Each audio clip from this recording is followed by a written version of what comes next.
Millions of soldiers stand frozen on the plains of Kurukshetra. Two massive forces wait under a heavy sky, heavily armed and locked in absolute silence, provide total psychological security. Yet, as the supreme commander Duryodhana approaches his military guru Dronacharya, his body language betrays the math. He is visibly agitated. The text recorded in verse 7 of the Gita captures this exact moment of vulnerability. He opens the dialogue by saying, Asmakam tu vishista ye tan nibodha. Translated directly, Duryodhana is demanding his teacher listen to a list of their own generals. He is calling a roll call for a man who already knows his own officers. This presents a strange tactical paradox. Both men know every face in their camp. There is no strategic value in reciting names to a commander-in-chief seconds before combat begins. This interaction exposes a leader's deep psychological fracture, masquerading as military strategy.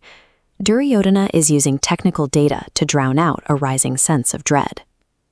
Duryodhana's manipulation begins with the title he chooses for Dronacharya, Dvijotama, meaning best of the Brahmins.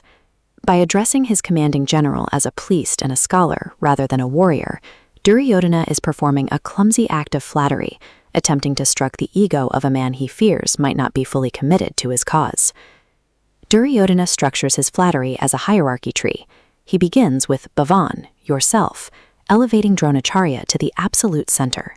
He then lists the legendary Kuru titans, invincible Bhishma, rival Karna, and veteran Kripa.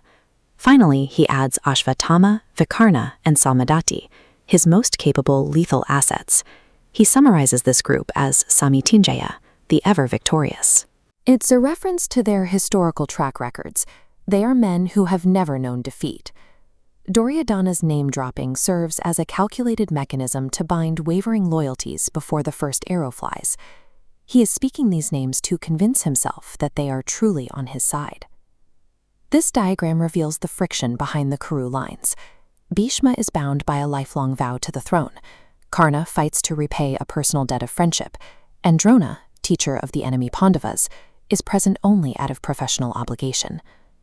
Duryodhana's roster is a collection of individual superstars with no shared ideological core. He has assembled a group of legends, but he has failed to build a cohesive unit.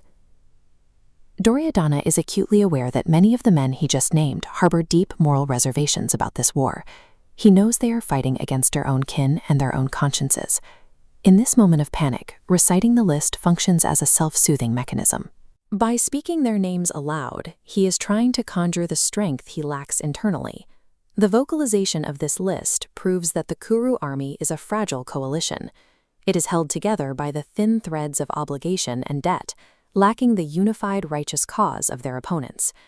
Duryodhana's speech offers a universal look at how leadership fractures under extreme pressure. True confidence in military supremacy operates in silence. A commander who is certain of his victory has no need to loudly audit his own strength to his subordinates. Verses 7 and 8 preserve the exact moment the supreme commander of the world's largest army realizes his numerical advantage is an empty shell. Duryodhana's failure was relying on an inventory of physical might while possessing zero moral conviction. He had the men, but he never had their hearts.